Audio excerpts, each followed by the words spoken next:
Pagi ini kami datang memuji menyembah Engkau ya Tuhan. Bukan hanya dengan mulut dan lidah kami, tapi dengan Ya, segenap hati dan hidup kami Tuhan. Karena hidup kami sudah Engkau tebus dengan darah yang mahal. Yesus Tuhan kami yang sudah rela meninggalkan surga datang ke dalam dunia ini. Menjadi manusia di dalam kesederhanaanmu dan kesempurnaan hidupmu Engkau rela. Justru difitnah, dihianati, dicaci maki, bahkan disalibkan di atas bukit Golgota.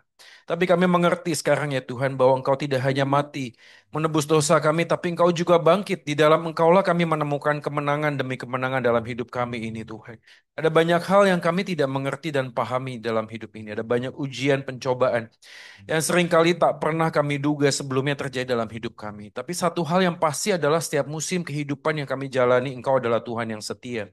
Tidak pernah meninggalkan kami. Kematian, kebangkitanmu menjadi sebuah jaminan. Kalau Tuhan sudah memberikan seluruh hidupmu bagi kami, apalagi yang kami bisa minta kepadamu ya Tuhan. Kami percaya Tuhan bahwa hari ini Engkau hadir dalam hidup kami, dalam hati kami. Dan Engkau juga yang sendiri akan berfirman dan berbicara kepada kami di dalam perenungan firman pada pagi ini. Kami juga tak lupa berdoa buat Om Yohanes dan Tante Linda yang masih ada di Singapura dalam semua proses perjalanan spiritual mereka. Kami yakin Tuhan juga bersama dengan mereka dan tidak pernah tinggalkan mereka. Demikian juga teman-teman kami yang mengikuti lewat Zoom. Tuhan juga yang memberkati, menyertai mereka dan kiranya melalui persekutuan ini, nama Tuhan dimuliakan dan kami boleh sama-sama bertumbuh bersama mengasihi Tuhan, mengenal Tuhan yang sudah lebih dahulu mengasihi kami. Ini doa kami Tuhan hamba-Mu yang sangat terbatas memohon anugerah Tuhan. Supaya dia dimampukan untuk menyampaikan isi hati Tuhan. Seperti yang sudah Engkau tuliskan dalam kebenaran kitab suci. Ini doa kami demi Yesus Tuhan kami gembala yang baik, Sang Firman yang hidup Tuhan. Dan Juru Selamat manusia satu-satunya kami sudah berdoa dan memohon. Amin. Amin. Oke, sebelum duduk Bapak Ibu sekalian bisa tepuk kiri kanannya siap mendengarkan firman ya. Semangat ya. Terima kasih Pak. Oke, silakan duduk Bapak Ibu sekalian. Shalom buat kita semua. Oke, puji Tuhan hari ini kita ada di sini ya. Setelah melalui beberapa hari yang lumayan kelam menurut saya ya.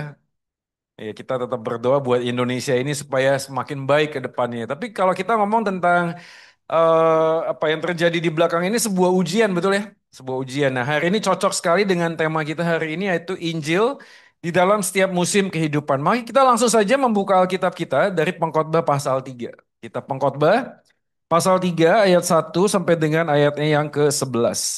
Pengkhotbah pasal 3 ayat 1 sampai dengan ayatnya yang ke-11.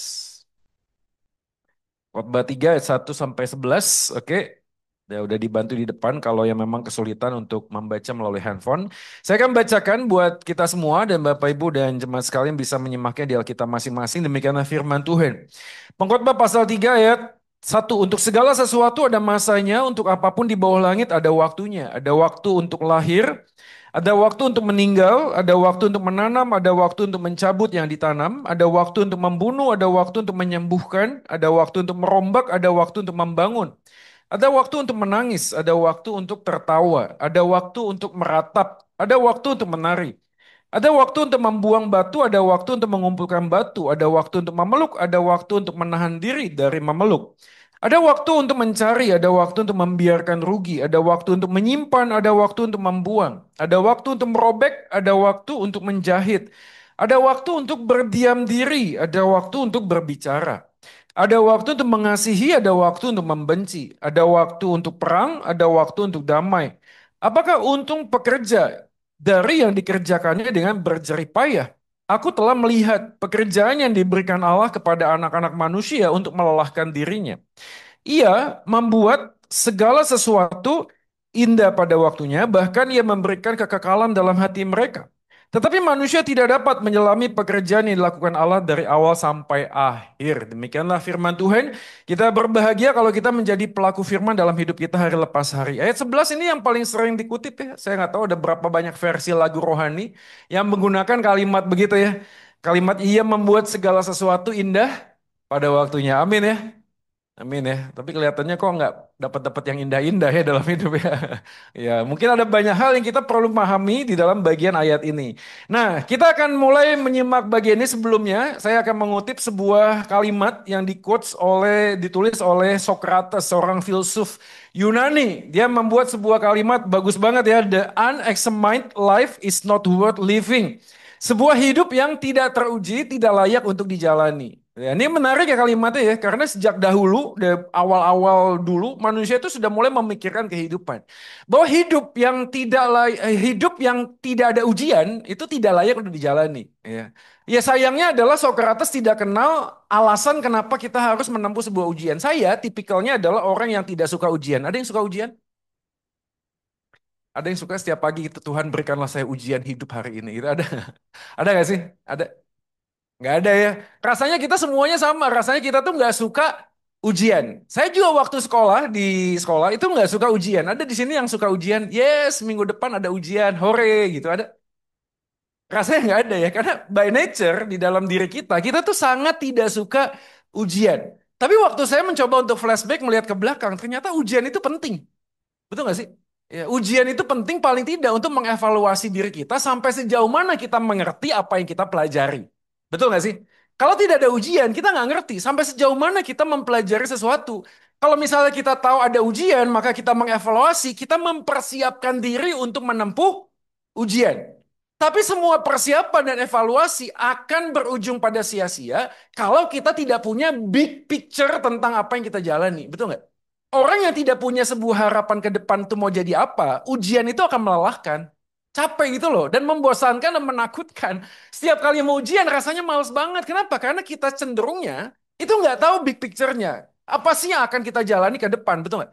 Seorang atlet ya, pernah tahu atlet ya?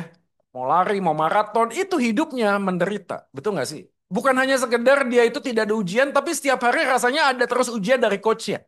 Nggak boleh makan sioba, samcan, nggak boleh saudara ya. Bangunnya harus jam 3 subuh, setengah 3 lari keliling. Wah luar biasa, capek, menderita, luar biasa. Tapi pertanyaannya kenapa dia mau begitu? Kenapa? Kenapa mau begitu?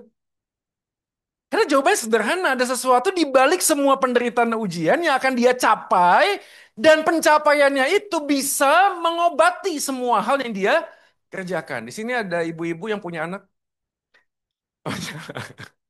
Saya tanya ya, membesarkan anak itu ujian atau enggak? Waduh, langsung kompak semuanya ya. Luar biasa. Apalagi sekarang pejuang online keluar semua ya. Betul ya, anak-anak kita semuanya online seperti istri saya hari ini. Ya, seperti membangunkan macan yang sudah tidur. Katanya istri saya. Tapi jangan ngomong-ngomong di sini aja ya. Di bahaya bisa ada konflik rumah tangga. Oke. Ya, ujian sudah. Tapi waktu kita melihat anak-anak ini beranjak dewasa, kemudian kita merasa ya semua hal yang capek melelahkan sebuah ujian, kita rasa gini, itu layak untuk dijalani. Betul nggak sih? Ya, layak untuk dijalani. Kenapa? Walaupun susah dan sulit, tapi kita tahu bahwa ada sesuatu hal yang lebih luar biasa yang kita capai. Makanya sama sebenarnya. Kalau Socrates mengatakan ini di sini dibantu ya. Oke.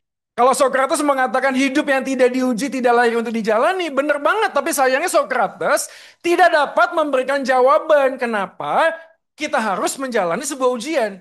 Dan di dalam kekristenan kita mendapatkan jawaban apa itu, bahwa Yesus yang adalah Tuhan datang ke dalam dunia, di dalam dirinya dia memenuhi semua perjalanan hidup penuh dengan ujian. Siapa pada waktu dia memenuhi segala macam perjalanan hidup yang penuh dengan ujian, kita tahu bahwa apa yang kita jalani hari ini tidak bisa dibandingkan dengan apa yang Yesus jalani. Dan itu tidak hanya sekedar sebuah teladan, tapi sebuah jawaban. Apa itu jawabannya? Bahwa di dalam bidang ujian apapun kehidupan kita, apapun nilainya, kita tetap diterima. Bukan karena nilainya itu bagus atau tidak bagus. Iya. Bapak Ibu menangkap maksudnya ya? Kan di Alkitab mengatakan kita lebih daripada pemenang. Bukan karena apa yang kita kerjakan, tapi karena apa yang Yesus lakukan di atas kayu salib. Maka waktu Yesus sudah menebus dosa manusia, nilai apapun yang kita jalani di tengah-tengah dunia ini tidak mengubah status kita sebagai anak Tuhan. Amin gak sih? Ini kan jadi sebuah penghiburan. Kenapa? Karena ini bukan cuma sekedar satu tambah satu, terus jawabannya tiga, terus salah, lalu kemudian saya nggak lulus. Enggak gitu loh. Ya, apapun jawaban bukan berarti kita ngomong ujiannya udah deh, ujian apa aja deh jalaninnya ya segampang-gampangnya lah, pokoknya lah nggak sungguh-sungguh, bukan. Tapi apapun hasilnya, semua ujian yang kita jalani tidak akan pernah mengubah status kita di hadapan Tuhan. Nah, bagian inilah kita akan coba pahami bersama-sama waktu kita membaca Pengkhotbah pasal yang ketiga. Coba kita lihat Alkitab kita ayat yang pertama, kalimatnya demikian. Untuk segala sesuatu ada masanya, untuk apapun di bawah langit ada waktunya. Sebelum kita memahami ayat 11, ayat yang pertama ini penting karena segala sesuatu ada masanya, untuk apapun di bawah langit ini ada waktunya. Tema besar kita pengkhotbah adalah kesia-siaan under the sun, di bawah langit. Kalau kita mundur sejenak, Pengkhotbah itu menggunakan kata kohelet. Oke, Kohelet ini adalah sebuah gambaran tentang kalimat pertama di kitab pengkhotbah. Akulah pengkhotbah. Nah, kata yang dipakai dalam Ibrani itu kohelet. Tapi akar kata kohelet itu adalah kahal. Kahal itu artinya mengumpulkan atau mengajak orang lain untuk berdiskusi. Nah, ini menarik. Kenapa? Karena tema diskusinya kohelet, kohelet ini, pengkhotbah ini, yang konon katanya orang Salomo, kan Salomo punya 3 kitab, katanya begitu ya. Beberapa komentar percaya ada 3 kitab yaitu Kidung Agung, Pengkhotbah, dan Amsal. Nah, Kidung Agung dan Amsal pada waktu dia masih muda, tapi di akhir hidupnya dia merefleksikan kehidupannya dan menuliskan kitab Pengkhotbah. Tulisannya kan bunyi pesimis, segala sesuatu kesia-siaan. Tetapi temanya bukan cuma sekedar kesia-siaan, tapi ada kalimat under the sun, di bawah matahari. Dan kalimat yang kemudian pasal 3 ayat 1 muncul sama juga. Segala sesuatu ada masanya untuk apapun di bawah langit. Ada kalimatnya under heaven, di bawah langit. Heaven itu bukan cuma sekedar surga. Bagi orang Yahudi itu percaya heaven itu adalah tempat di mana Tuhan ada. Dan itu menggambarkan langit. Jadi temanya di dalam kitab pengkhotbah adalah dia mengumpulkan banyak orang untuk membuka sebuah ruang diskusi, menguji sebuah tesis dan kesimpulan tentang kehidupan yang terjadi di bawah langit. Dan kalimatnya ayat 11 menariknya adalah bukan cuma sekedar di bawah langit, kalimatnya gini, bahkan ayat 11 ya nanti kalau Anda baca ayatnya, ia membuat segala sesuatu indah pada waktunya, bahkan ia memberikan kekekalan, tuh, eternity. Jadi pengkhotbah ini sedang membuat sebuah diskusi dan mengajak orang lain untuk diskusi begini. Halo, apakah Anda hidup di dalam sebuah hidup yang sementara? Kalau memang hidup yang sementara, apa yang kau cari?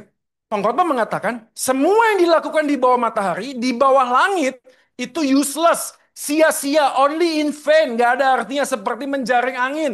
Tapi dalam bagian tertentu, hidup yang punya purpose kekekalan, eternity, apapun yang dikerjakan di dalam kesementaraan, tidak akan sia-sia kalau purpose-nya adalah kekekalan. Bisa paham nggak sih Bapak Ibu sekalian? Jadi orang kemudian kalau ngomong tentang, Pak, ngapain kita hidup dalam dunia ini? Semuanya sia-sia, iyalah. Pengkhotbah ngomong begini, Anda cari duit, cari harta, cari rumah, cari mobil, cari segala sesuatu. Pada satu kali waktu, engkau akan meninggalkan semuanya itu, betul? Lalu pengkhotbah itu mencoba untuk berdiskusi. Mau, kalau kamu punya segalanya, lalu kemudian engkau mati, dan engkau tidak bawa apapun yang ada dalam dunia ini, pengkhotbah ngomong, untuk siapakah semuanya itu? Untuk siapa? Bahkan pengkhotbah mengatakan justru apa yang kita tinggalkan menjadi sebuah alasan untuk orang lain berkonflik. Fun fact ya, fun fact, saudara. Anda kalau datang ke pengacara, ke bidang-bidang hukum, salah satu yang ramai hari ini adalah rebutan warisan. Apa yang diharapkan oleh orang tua nantinya kelak akan menjadi berkat buat anak-anak. Belakangnya jadi apa? Jadi kutuk. Jadi kutuk. Saya nggak ngomong semua ya, nggak ngomong semua. Tapi faktanya begitu nggak? Begitu sudah. Atas nama duit, atas nama aset, nggak ada koko, nggak ada cece, nggak ada meme, nggak ada. Yang penting apa? Yang penting gue butuh duit. Ya, kalau kamu memang nggak mau bagi ya udah kita perkarain aja ke hakim, ke pengadilan gitu loh. Saya nggak peduli. Kenapa? Karena bagi saya yang penting adalah sarangnya, bukan ya digoyang ya. Ya, cien. Ya benar sih ya. Ya kalau gini kan sarangi, kalau gini kan cien. Jadi ya, jadi antara sayang dengan duit itu penting. Amin. Karena nggak mungkin kita bisa menyayangi pasangan tanpa uang. Ada amin? Oh, amin ya. Belakangan amin ya. Ya kan orang ngomong begitu ya. Ada uang abang disayang, nggak ada uang abang ditendang gitu ya. Saya ada gambaran tentang hidup dalam kesementaraan dan kekekalan. Maka pengkhotbah mengatakan kalau kamu mengerjakan segala sesuatunya tidak dengan every purpose in eternity, kekekalan, karena Tuhan menaruh kekekalan itu. Makanya tidak aneh setiap kali kita bekerja melakukan segala sesuatu di dalam dunia ini, kalau nggak ada Tuhan yang kekal, hatinya selalu haus, selalu kosong, selalu hampa. Kenapa? Karena kalimatnya bagus. Our heart always restless until we rest in God's heart. Hati kita itu selalu akan galau dan gelisah sebelum hati kita itu menemukan hatinya Tuhan. Kalau nggak ada Tuhan dalam hati, apapun yang Anda isi tidak akan pernah mengubah isi hati Anda. Itu yang Immanuel Ebenezer. Gokil, namanya aja kurang Kristen apa ini? Immanuel Ebenezer. Saya lihat disclaimer on ya, saya bukan ngomong ini kan belum inkrah soalnya. Tapi kan ini kayak gimana ya? Setelah semuanya keluar kan kita kaget kaget dari supir ojol, lalu kemudian jadi komisaris, jadi ini dan sebagainya. Kalau lihat data-datanya, waduh, setiap bulan tuh hampir ratusan juta gajinya, men. Ratusan juta. Tapi lagi-lagi faktanya kan begitu. Ratusan juta pun, berapa miliar pun tidak bisa menggantikan apa yang di dalam hati kita. Nggak bisa gitu loh. Makanya pengkhotbah mengatakan, kalau segala sesuatu yang kamu kerjakan di bawah langit ini, tanpa melihat kepada kekekalan, semuanya menjadi sia-sia. Mari kita lanjutkan, inilah yang digambarkan oleh C.S. Lewis dengan sebuah kalimat gini. Ketika kita memiliki keinginan, ini bagus banget kalimatnya, yang tidak bisa dipuaskan oleh apapun di dunia ini. Gak bisa dipuaskan di dunia ini. Penjelasan yang paling masuk akal adalah kita dibuat untuk dunia yang lain. Jadi sangat mungkin bahwa semua kepuasan di dunia berikan bukanlah untuk memenuhi, bukan. Tapi untuk mengungkapkannya.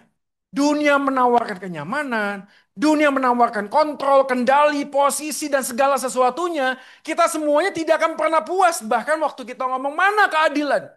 Gak ada, saudara. Ada nggak orang yang seumur hidupnya jahat, sampai mati nggak tobat? Ada. Banyak, saudara. Banyak. Dan kita cari mana keadilan, mana keadilan. Nggak pernah bisa terpuaskan. Sampai pada satu titik kita ngomong apa? Biarlah keadilan Tuhan yang akan membalasnya. Betul nggak? Kan selalu begitu. Artinya adalah di dalam dunia ini kita memang tidak pernah bisa dipuaskan. Dunia ini hanya menawarkan sesuatu yang kita sadar itulah bukan yang bisa kita dapatkan, bukan. Tapi hanya untuk mengungkapkannya. Saya kalau melayani Pak Sutri ya, saya selalu ketemu dengan kalimat begini, Pak Joy, kenapa ya suami saya, istri saya, setelah dia menikah, kok dia beda ya, nggak seperti waktu pacaran? Ada yang pernah dengar kalimat ini nggak? Atau pernah mengalami mungkin? Dulu Pak begini-begini, sekarang Pak begini. Ya, itu kan kalimat klise gitu ya. Nah pertanyaannya adalah, apakah pernikahan mengubah pasangan kita? Mengubah? Enggak. Pernikahan itu hanya mengungkapkan aslinya dia. Aslinya dia gitu, gitu loh. Jadi kalau hari ini dia egois, waktu pacaran, dia mencoba untuk meredam keegoisannya untuk mendapatkan kita, dan kita menutupi semuanya. Nah pernikahan akhirnya udah nggak bisa lagi pura-pura, mau apa? Akhirnya apa ya terjadi, terungkap semua. Jadi waktu kita ngomong tentang pernikahan, pernikahan itu tidak mengubah seorang pun. Pernikahan hanya mengungkapkannya. Ini sama seperti waktu kita ngomong tentang dunia. Maka manusia selalu longing for something, selalu mencari sesuatu. Maka ini pelajaran pertama yang kita bisa bawa pulang. Menjalani hidup dengan kesadaran bahwa manusia hidup di dalam kendali sang pemilik kehidupan. Coba lihat ayat 1 ya. Kalimat yang ditulisnya adalah kalimat begini. Untuk segala sesuatu ada masanya, untuk apapun di bawah langit ada waktunya. Kalau Anda memperhatikan terjemahan Lembaga Alkitab Indonesia, dia menuliskan ada dua kata. Di sana ada masa, ada waktu. Seakan-akan dua kalimat ini sebenarnya sama. Tapi kalau kita melihat dalam bahasa Inggris, kalimat yang dipakai adalah time and season. Waktu ngomong tentang time and season, pengkhotbah saya yakin sekali memikirkannya bukan seperti orang modern. Bukan. Ini bukan musim duren, musim panas, musim dingin, musim mangga. Bukan. Season dengan waktu memang berjalan. Setiap waktu ada musim-musimnya. Maka ada awal, ada akhirnya. Dalam perjalanan itu orang Yahudi tidak memikirkan bagian ini seperti kita memikirkannya. Maka pada waktu dia ngomong time and season, orang Yahudi melihat ke belakang. Ini dia pentingnya ya. Kenapa? Karena pada waktu kita ngomong Jew, next slide, orang Yahudi selalu ketat sekali dengan waktu dan musim. Ini dia. Dalam hukum Taurat banyak mengatur tentang waktu. Ada jam doa. Siap doa ada. Ada maknanya di balik semuanya. Dan kalau Anda membaca tentang hukum Taurat, ini bukan cuma sekedar dibuat manusia, bukan. Tapi ada intervensi ilahi di dalam hukum Taurat itu. Maka orang Yahudi waktu melihat ke belakang, setiap time selalu ada season. Apa itu seasonnya? Hari Raya. Ada Pesak, ada Sukot, ada Yom Kippur. Menandai semua peristiwa-peristiwa besar. Jadi orang Yahudi memikirkan, Kohelet sedang memikirkan, oh setiap waktu ada masanya, setiap masa ada waktunya. Selalu gambaran tentang waktu dan musim. Waktu dan musim. Apa yang dia pikirkan? Dia melihat ke belakang. Bahkan di dalam arah sejarah, orang Yahudi percaya bahwa setiap bagian kehidupan selalu ada intervensi ilahi di dalam semua perjalanan hidup di masa lalu. Maka waktu dari Exodus, perbudakan, sampai keluar, sampai ke tanah perjanjian, sampai kemudian raja-raja, hakim-hakim, dan sebagainya, semuanya ada musimnya. Nah ini membuat kita kemudian belajar satu hal, yaitu, next slide, pengkhotbah percaya bahwa dalam segala peristiwa hidup yang terjadi di masa lalu, Tuhan selalu mengintervensi kehidupan. Nah ini menarik ya, karena saya banyak ketemu dengan orang yang hari ini hidup di masa kini, tapi cara berpikirnya selalu masa lalu. Pernah ketemu? Setiap kali ngobrol dia ngomongnya dulu ya, mami itu cheerleader, weh gitu ya. Dulu ya, mami itu kalau sekolah jalan kaki, sekarang kamu enak. Dulu ya, papi itu, dulu ya. Tapi hidup masa kini, tapi semua yang terjadi di masa lalu menjadi referensi hidup di masa kini. Seakan-akan dia hidup dibayang-bayangi dengan masa lalu. Dan menariknya adalah bukan hanya sekedar sesuatu yang menyenangkan kan yang terjadi di masa lalu. Ada di sini yang masa lalunya tidak menyenangkan. Saya doang.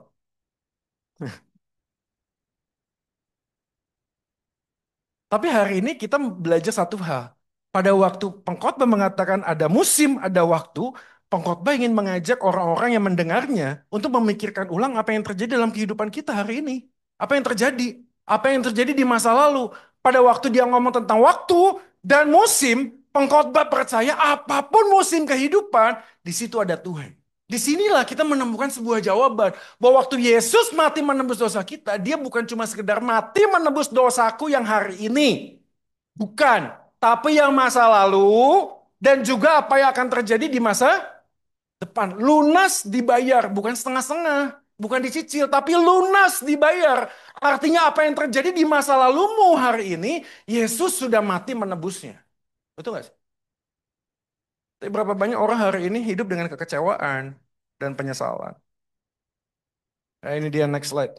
Injil memberi kita ruang untuk berani melihat masa lalu yang kelam. Sehingga kita bisa melihat kasih Kristus setiap musim kehidupan. Ada yang pada waktu masa lalu pernah berbuat kesalahan. Berapa banyak dari kita mungkin pernah menyesali apa yang terjadi di masa lalu. Hidupnya selalu begini, seandainya, seandainya, seandainya.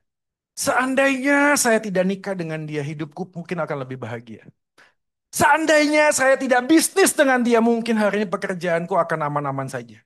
Seandainya saya tidak ketemu dengan orang ini, seandainya ada banyak hal seandainya. Kita pengen berharap ada time capsule mundur ke belakang.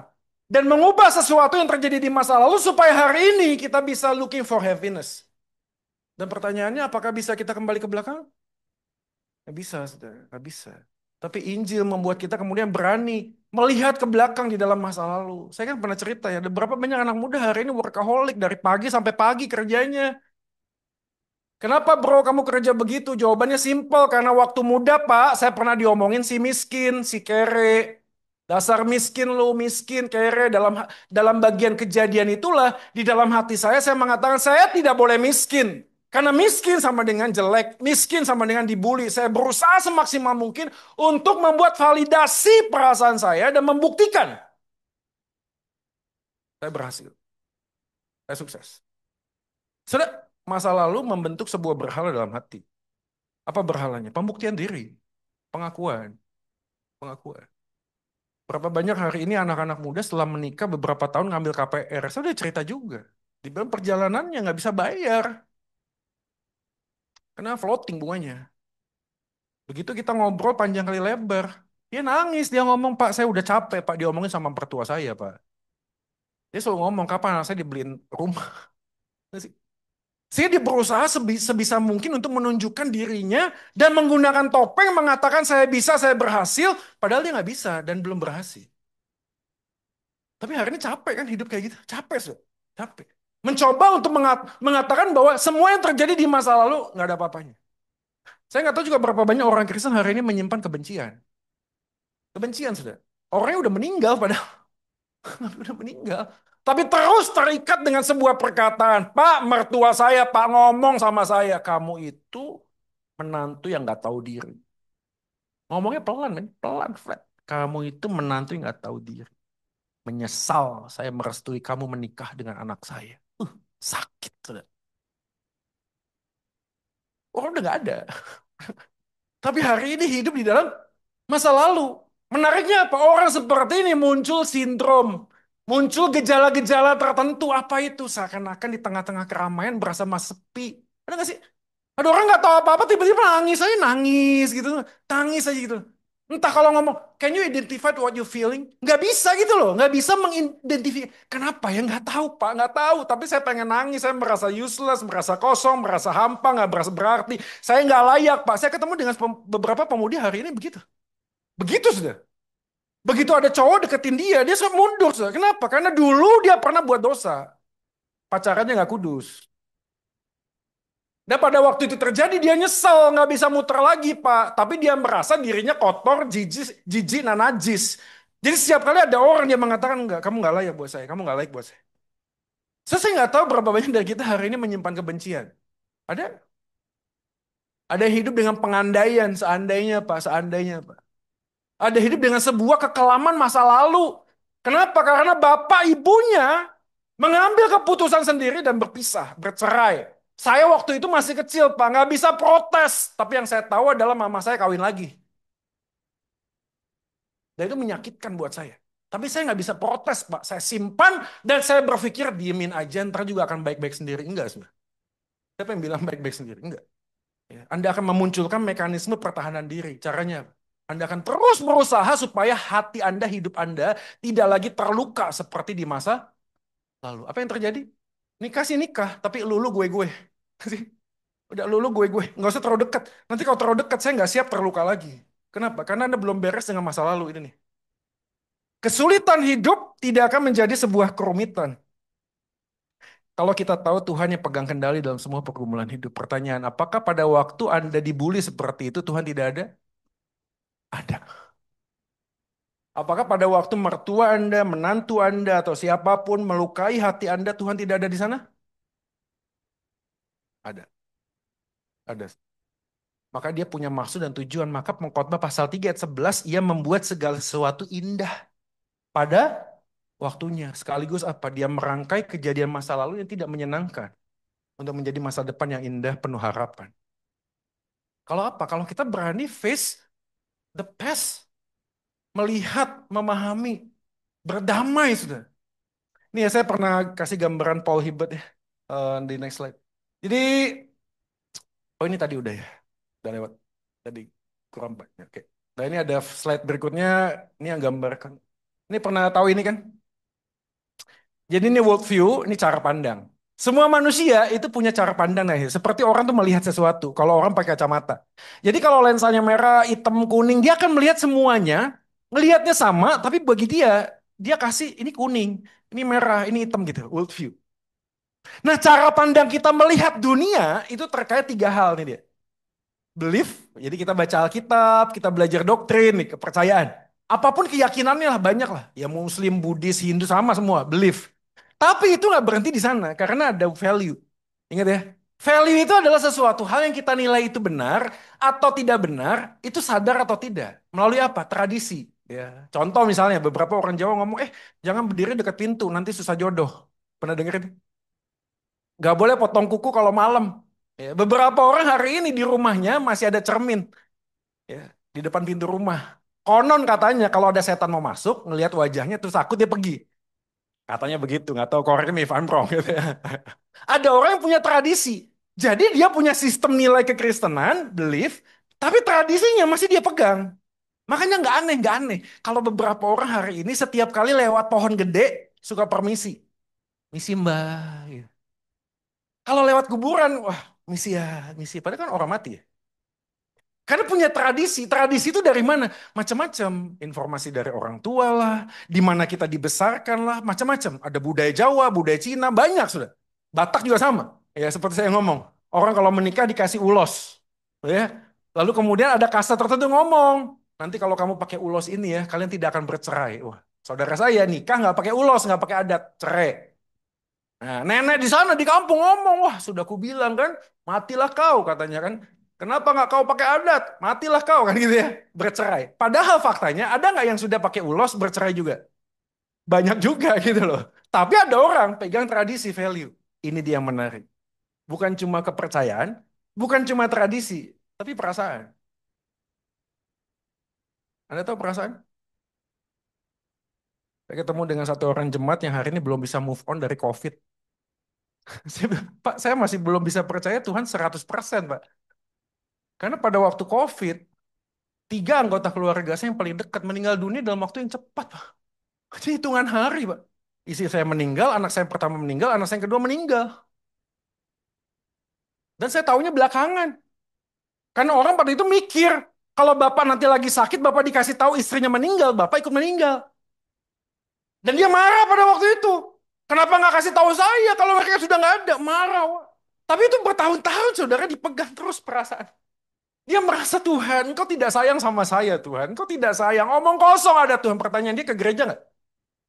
Ke gereja saudara. Bukan nggak ke gereja. Tapi hati kecilnya meronta-ronta mengatakan, there's no God in our life, in my life. Kalaupun ada Tuhan buat orang lain, oke lah. Tapi buat saya Tuhan itu kalau ada dia jahat sama saya. Feeling. Tapi perhatiin ya, saya nggak punya waktu panjang. Dari semua bagian ini cara pandang, yang menariknya adalah semua ini dapat dari experience, pengalaman. Dan pengalaman ini melahirkan apa? Behavior product. Ada orang-orang tertentu begitu udah menikah, maaf ya, kita udah dewasa semua, kehidupan seksnya nggak jelas. Tuh, ada istrinya pakai fetis, tuh. Dia minta istrinya pakai baju suster lah, tuh. Ada orang yang dicambuk-cambuk lah. Loh kok bisa begitu Pak? Kok bisa begitu? Karena pengalaman masa lalunya pada waktu dia kecil, ada sesuatu hal yang tidak terpenuhi. Menarik sekali karena psikolog mengatakan kalau anak-anak tidak lolos toilet training, nah dia, maka pada waktu gede, dia punya potensi untuk menjadi orang yang fetisnya aneh-aneh. Anda tahu fetis kan mesti? Dia nggak bisa kalau dia bisa bercinta, berhubungan seks, kalau dia nggak membayangkan sesuatu, nggak bisa. Di otaknya sudah begitu. Dia tidak bisa mendapatkan kepuasan kalau dia tidak melakukan seperti yang dia mau. Mungkin bagi beberapa orang normal, Pak. Normal. Normal, Pak. Kalau kita main seks sama istri kok, Pak. Istri saya pakai tali pinggang, Pak. Saya pecut, Pak. Pecut, Pak. Begitu dia sakit meronta-ronta, saya puas, Pak. Anda mikir, kok bisa begitu ya? Kok bisa begitu? Iya, karena Erikson, ini dia. Di next slide. Ini dapat 4 SKS nih hari ini, nanti lulus semua ya. Lihat ya. Dari infant sampai 18 bulan, anak tuh butuh apa sih? Trust and mistrust. Dia butuh hope. Makanya bayi di atas 5 menit nangis, nggak ada orang yang datang, dia mulai merasa gini. Nggak ada orang yang sayang sama saya, anak ya. Infant. Jadi Anda jangan berpikir bayi itu nggak bisa apa-apa. Enggak, dia merespon. Tapi cara sekitarnya memberikan respon membuat dia itu punya kepercayaan diri atau tidak. 18 bulan sampai 3 tahun. Otonomi dan semdap. Orang bayi-bayi ini udah mulai naik inilah, naik itulah. Ada orang tua naik dikit. Jangan nak. Naik dikit. Jangan nak. Akhirnya apa? Nggak punya inisiatif nih. 3 sampai 5 tahun. Kenapa? Karena dia selalu ngomong kalau nyoba sesuatu, diomongin jangan. Jangan, jangan di otaknya. Kalau saya bikin sesuatu pasti salah. Jangan, jangan, dan jangan. Maka studi Erikson mengatakan setelah dia bergumul, usia 21 sampai 31 tahun, 31 tahun, semua akumulasi kehidupan ini muncul di sini. Lihat, ada inisiatif dan guilt. Orang pada waktu mau coba sesuatu, selalu disalahin. Makanya saya waktu ngomong dengan beberapa orang sekali lagi ya, di dalam doktrin iman Kristen kita percaya tidak ada lingkungan yang paling aman di dunia ini. Nggak ada. Nggak ada lingkungan yang aman. Betul nggak? Kenapa? Karena everyone have a sin. Semua manusia punya dosa. Dan kita bisa melakukan sebuah kesalahan. Tragedi apapun mungkin kita tidak dalam perform yang baik. Enggak, saudara. Betul nggak sih? Lagi masak, sana teriak, sini teriak, sana teriak, paduan suara. Lalu anak, mama responnya apa? Teriak. Ya. Anak marah-marah, kita ngomong, jangan marah-marah. Terus anak bingung loh. Kok mama marah gitu? Kan anak marah kita ngomong jangan marah, dia marah, bingung marah deh. Kenapa mama marah saya marah? Sedangkan mama marah sama saya nggak boleh marah. Kok aneh? Dia bingung, mulai memikirkan. Tapi dalam perjalanan kita tahu nggak ada yang Sempurna. Dalam perjalanan hidup kita hari ini, kita tidak punya satu pengharapan apapun selain datang kepada Tuhan. Makanya, di dalam semua hal masa lalu, inilah kesimpulannya. Kita baca sama-sama. Next slide. Satu, dua ya. Mereka yang di masa kini sudah diperdamaikan melalui karya salib Kristus. Kita percaya Yesus akan belajar untuk berdamai dengan, walau harus tetap. Apakah Anda percaya Yesus masa lalu Anda terlupakan? Enggak. Anda akan bawa sampai mati. Tapi hari ini kita bersyukur ada Yesus. Kenapa? Karena waktu kita berdamai dengan Yesus, kita berdamai dengan masa lalu. Kita melihat dengan cara Tuhan melihat. Kita melihat masa lalu kita hari ini dengan cara pandang yang benar. Apa itu? Bahwa Tuhan hadir di masa laluku. Apa tujuannya untuk membuat indah pada waktunya dengan apa? Dengan percaya ada pengharapan di depan sana. Bahwa apa yang terjadi di masa lalu hari ini Tuhan izinkan terjadi supaya hari ini saya menjadi pribadi yang lebih baik. Katakan amin. Saudara.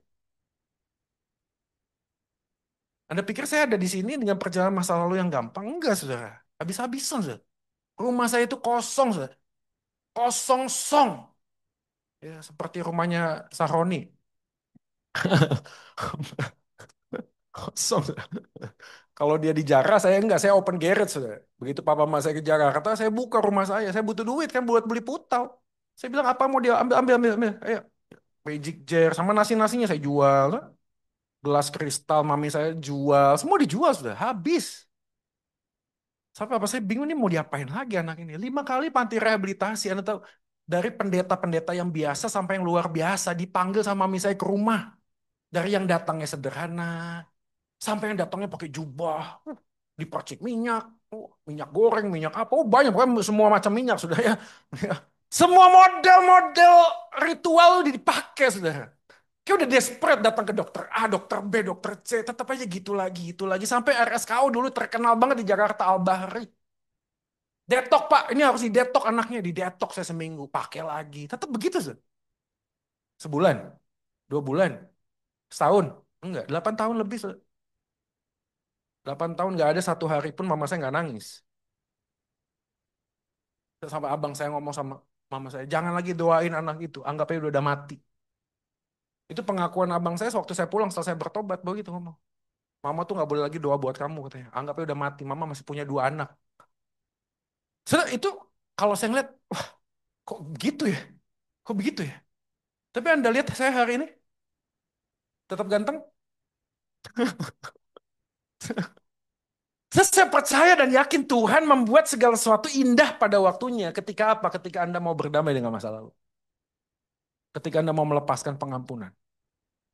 Ketika Anda melihat masa lalu yang kelam dengan cara Tuhan hadir di sana. Dan melihat Tuhan terima kasih. Karena aku tahu papa mamaku itu tidak yang sempurna, tapi yang terbaik dalam hidupku. Tuhan terima kasih, mertuaku itu banyak sekali kekurangannya. Tapi terima kasih karena engkau menghadirkan dia untuk menguji hidup saya. Kan gitu, ingat? The unexamined life, betul? Hidup yang tidak teruji, tidak layak untuk dijalani. Gimana Tuhan mengizinkan ujian? Dengan apa? Menaruh Anda dengan mertua yang cerewet. Sudah. Jangan bilang gini, Tuhan tolonglah, ubahkan hati orang tua, ubahkan hati mertua, ubahkan hati menantu saya. Jangan. Anda doanya apa? Ubahkan hati saya. Saya punya hati yang lebih besar, melihat orang lain yang berubah. Betul nggak sih? Dan itu perlu gambaran untuk apa? Mengerti bahwa di dalam hidup ini, Tuhan punya maksud. Next, ini yang terakhir. Menjalani hidup dengan mempercayakan hidup pada Sang Pemilik kebenaran. Yet, no one fathom that what God has done from beginning to end. Ayat 11, kalimatnya menarik dalam terjemahan bahasa Indonesia mengatakan ia membuat segala sesuatu indah pada waktunya. Tapi kalimatnya nggak berhenti karena ia memberikan kekekalan dalam hati mereka. Tetapi ini dia kalimatnya, manusia tidak dapat menyelami. Menyelami itu apa ya? Karena diving itu dalam terjemahan bahasa Indonesia itu agak sulit. Tapi dalam bahasa Inggris itu gambarannya adalah to come atau appear. Artinya manusia itu tidak bisa melihat, bukan dia tidak bisa melihat Tuhan, bukan. Tapi manusia hanya bisa melihat sedikit bagian dari pekerjaan Allah yang besar. Commentary dari pulpit commentary, kalimatnya begini. Di next slide. Man sees only minute parts, bayangin kalimatnya a minute parts, bagian kecil sekali of the great whole. He cannot comprehend at all at one view. Nggak bisa. Jadi manusia di dalam keterbatasannya, dia bisa lihat Tuhan, tapi dalam keterbatasannya apa yang dilihat oleh manusia kepada Tuhan, kecil sekali. Kecil sudah, kecil. C.S. Lewis waktu menggambarkan Allah Tritunggal, Bapa, Anak, Roh Kudus, kasih gambar seperti ini. Ini menarik ya. Coba di next nih. Dia ngomong manusia itu ada di sini. Binatang itu satu dimensi. Perhatiin ya. Satu dimensi nggak bisa ngerti dua dimensi, nggak bisa. Karena dimensinya beda. Tapi yang dua dimensi bisa lihat satu dimensi? Bisa. Binatang satu dimensi. Binatang nggak bisa ngerti manusia. Tapi manusia bisa ngerti binatang. Karena manusia dua dimensi, binatang satu dimensi. Demikian juga pada waktu kita ngomong tentang Tuhan. Tuhan itu tiga dimensi, perhatiin ya. Yang kita punya itu hanya dua dimensi di sini. Jadi ini kita hanya bisa lihat ininya Tuhan. Yang ininya kita bisa lihat? Nggak bisa. Jadi waktu kita menyadari bagian ini, kita sadar Tuhan, ada bagian yang aku bisa jalani dan aku bisa pahami. Tapi dalam satu bagian dalam hidupku, aku tahu bahwa aku tidak bisa melihat segala sesuatu, tapi segala sesuatu yang kau rancangkan indah pada waktunya. Sudah Allah itu gak pernah merancangkan yang jahat, enggak sih? Maka dia berdaulat mengatur segala sesuatu. Kalau dia mengatur segala sesuatu berdaulat, apakah kita diam saja? Enggak. Kita tetap punya kehendak bebas untuk memutuskan. Betul nggak sih? Halo? Tuhan itu mengatur segala sesuatu. Tapi kita punya kehendak bebas untuk menentukan. Anda hari ini belajar firman. Diminta untuk melihat masa lalu. Anda memutuskan melihat atau tidak. Anda mengambil keputusan. Tapi apapun pilihan Anda tidak mengubah kedaulatan Tuhan dalam hidup kita. Betul nggak sih? Maka dalam teologi Kristen ada namanya compatibilism. Coba di next slide. Libertarianisme bebas sebebas-bebasnya, nggak usah ada Tuhan nggak. Semua keputusan yang kamu lakukan, ya kamu aja. Saya kemarin kan ke Pineng, ketemu dengan supir Grab. Sudah. Lagi-lagi setiap kali saya naik Grab, saya doa Tuhan kalau boleh saya bisa nginjil. Saya ngomong, Sir, do you believe in God? Dia bilang, no. Saya ngebalik ke belakang, senyum. My God is money. If you have money, you are my God. Hei, keren ya kalimatnya. Iya. Ini susu-susu, sudah. Sampai senyum begitu. Enggak, dia bilang apa? Semua keputusan yang kamu ambil itu tergantung kamu, bukan Tuhan. Tergantung kamu. Jadi kalau kamu ngambil keputusan, nggak usah ngomong Tuhan-Tuhanan. Kamu adalah Tuhan bagi dirimu sendiri. Jadi menarik soal kalimatnya. Kenapa? Karena sadar atau tidak kita menjalani hidup, walaupun kita ngomong aku ada Tuhan, tapi seringkali kita memutuskan seperti yang saya mau. Ada amin? Sudah. Sudahlah Tuhan. Tuhan tuh hari Minggu aja dah. Ya, hari Minggu sama hari Kamis di Oikos. Ya, selain itu nggak usah. Saya bisa. Saya bisa Tuhan. Tuhan, saya ini S1 ekonomi Tuhan. Jadi S2 ekonomi Tuhan. Saya tahu, saya buat buku besar, buku kecil. Semua itu udah bisa lah. Ada orang tertentu, libertarianisme. Dia ngomong, nggak usah ada Tuhan. Tapi sebaliknya, ada orang hari ini, determinisme. Kamu kerja, enggak lah saya mengalir. Tuhan sudah ngatur. Maksudnya apa sih? Maksudnya apa? Ya Tuhan sudah ngatur semua jatah, berkat semua sudah ngatur. Jadi kamu ngapain?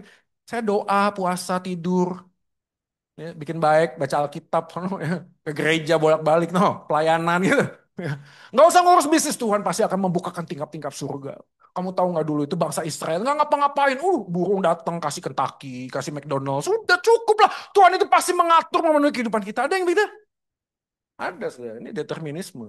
Orang yang percaya pada Tuhan, dikit-dikit Tuhan, dikit-dikit Tuhan, dikit-dikit Tuhan, tapi nggak ada action. Nah, iman Kristen di mana, Pak? Compatibilism. Artinya apa sih? Kita tahu Tuhan berdaulat, tapi kita mengerjakan apa yang Tuhan percayakan dengan sebaik-baiknya. Betul nggak sih? Kita tahu Tuhan pegang masa depan, tapi hari ini semua keputusan yang aku ambil adalah bagianku, perhatiin ya, untuk menghormati Tuhanku yang sudah menebus dosaku. Aku ngambil sebuah pilihan. Soalnya di YouTube tuh ada sebuah kisah ironis, loh. Keluarga pendeta. Anaknya sakit. Bapaknya doa terus buat anaknya. Dia ngomong kuasa Allah. Mujizat Allah dinyatakan hari ini. Istri udah ngomong, jangan. Bawa ke rumah sakit. Enggak. Tidak perlu dokter karena Allahku lebih daripada dokter. Allahku dokter yang ajaib. Tabib di atas segala tabib. Dia mampu menyembuhkan anakku. Anda tahu kisahnya? Anaknya mati. Mati sudah. Atas nama apa? Atas nama Tuhan. Dia ngomong Tuhan melakukan mujizat. Enggak. Tuhan itu bisa melakukan mujizat menggunakan dokter. Betul nggak sih? Bisa, pakai dokter juga bisa. Jadi jangan menutup bagian itu. Maka kompatibilisme penting. Supaya apa? Hari ini kita belajar. Apapun yang terjadi di masa lalu, Bapak Ibu sekalian, Tuhan berdaulat, betul? Tapi bagaimana kita hari ini melihat masa lalu keputusan Anda hari ini? Ambil pilihan, jangan keraskan hati. Kalau memang Tuhan minta kita mengampuni, ampuni. Jangan ngomongin, ntar juga dia tobat-tobat sendiri. Enggak, saudara, enggak begitu cara mainnya. Tuhan memang melembutkan hati kita. Tuhan melembutkan hati orang itu. Tapi hari ini kita ngambil tuh, jangan disimpan kebenciannya. Ini dia, kita baca sama-sama. Tiga, dua ya. Kegagalan kita untuk hidup dalam rencana Allah apa? Tidak akan menggagalkan rencana Allah dalam kehidupan kita. Di masa lalu kita pernah gagal. Saya nggak tahu, mungkin kita percaya Tuhan di tengah-tengah perjalanan hidup, saya nggak tahu. Ada banyak hal kita lakukan di masa lalu, kan? Mungkin pacaran kita nggak kudus, mungkin. Mungkin bisnis kita nggak kudus, kotor mungkin. Tapi pada waktu Anda percaya Yesus, Anda mengambil keputusan, enggak lah Tuhan ini punyamu. Ini hidup punyamu. Hari ini jangan biarkan masa lalu membelenggu hidup kita. Enggak, aku hanya percaya Tuhan. Kau mengizinkan masa lalu yang buruk untuk membuat hidupku hari ini menjadi lebih baik. Gitu dong. Maka keputusan untuk menjadi pribadi yang lebih baik tidak hanya sekedar berserah pada Tuhan, tapi ngambil keputusan. Ambil keputusan. Ayo, yang laki-laki nggak banyak ya. Walaupun saya nomor satu yang ganteng, nomor dua. Tapi kita suami, kita pria. Ya. Kita punya masa lalu yang nggak enak mungkin. Yuk, hari ini ambil keputusan. Bilang Tuhan, that's it, it's enough. Ya. Hari ini saya berharga bukan karena saya punya sesuatu. Enggak, hari ini saya berharga karena Yesus mati buat saya. Apapun yang Tuhan percayakan hari ini akan kukerjakan yang terbaik karena Yesus layak dapat yang terbaik dari hidupku. That's it. Bukan untuk membuktikan diri, capek bro, capek. Capek menunjukkan siapa kita dengan respect supaya orang lain, Pak. Pak, dengan cara apa? Kita bawa ini, bawa itu. Capek, saudara. Di atas langit ada langit, bro. Mau sampai kapan kita mau menunjukkan kita ini punya sesuatu? Nggak bisa, saudara. Nggak bisa. Dalam satu bagian tertentu kita belajar apa? Belajar rendah hati, servant leadership. Betul nggak sih? Ya. Saya tahu nggak semua orang di DPR itu jahat. Tapi nunggu berapa hari kita nunggu jawaban, sudah. 17 plus 8, gokil. Ya, tuntutan rakyat buat DPR. Kemarin kita bersyukur, kenapa? Dipanggil, ngobrol. Saya bilang di Instagram gini loh, rakyat Indonesia itu butuh bapak. Kalau anak-anaknya itu marah banting-banting sesuatu, jangan dingin nyekno gitu loh. Datang dirangkul sama seperti kita hari ini. Filosofi hidupnya begitu pada waktu kita sudah menikah, berkeluarga, punya anak. Jangan ulangi yang bapakmu pernah lakukan kepadamu. Bapak saya begitu sudah. Ya, makanya saya tanya-tanya, kenapa ya kok bapak saya begitu ya sama saya? Gak pernah ngajak ngobrol anaknya. Dingin. Ya, seperti ada jurang gitu loh. Ngomong apapun gak nyambung. Kok bisa begitu ya? Dalam perjalanan saya ngerti, oh ternyata kakek saya, engkong saya gituin bapak saya. Ngerti maksudnya? Jadi seperti lingkaran setan. Parenting kita selalu begitu. Tanpa sadar, kita mengambil sesuatu yang pernah dilakukan kepada kita lakukan kepada anak kita. Setiap korban punya potensi jadi pelaku. Setiap pelaku dulunya korban. Coba Anda cek. Orang pedofilia tahu? Yang suka sodomi anak-anak kecil. Tanya, apa yang terjadi? Waktu kecil dia disodomi oleh orang lain.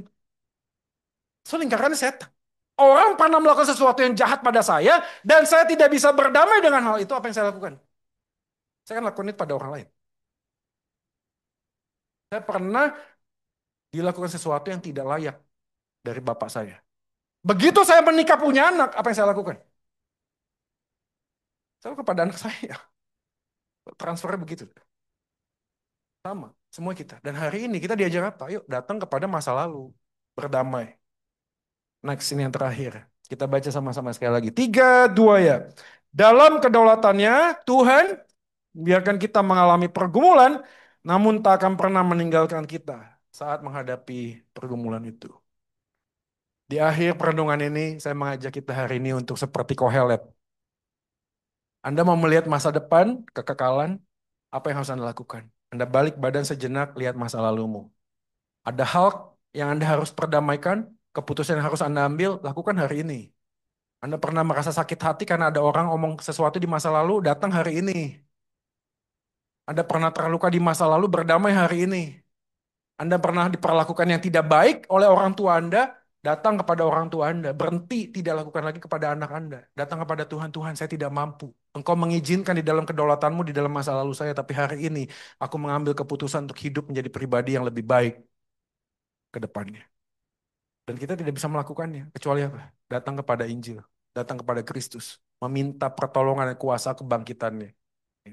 Dan itu yang membuat kita kemudian sadar bahwa di dalam kehidupan kita hari ini, masa lalu tidak dilupakan. Tak bisa dilupakan, tapi bisa dikuasai oleh firman, oleh Kristus, oleh Injil. Maka setiap kali yang masa lalu itu muncul, kita tidak akan terbelenggu. Kita akan melihat masa depan kita penuh dengan harapan dan masa depan yang indah. Kenapa? Karena Yesus sudah membebaskan kita dari belenggu masa lalu. Mari kita berdoa. Terima kasih Tuhan buat firman hari ini. Kami berdoa memohon supaya Tuhan sudah mengizinkan masa lalu kami yang begitu berat, begitu kelam.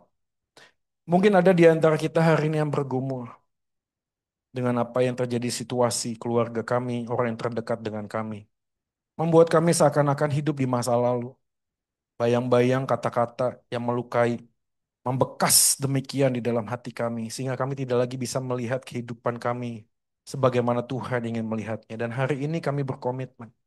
Dengan kuasa-Mu ya Tuhan, bebaskan kami dari belenggu masa lalu itu. Ajar kami untuk melihat bahwa Tuhan punya masa waktu yang indah yang Kau nyatakan buat kami. Episode kehidupan kami belum selesai.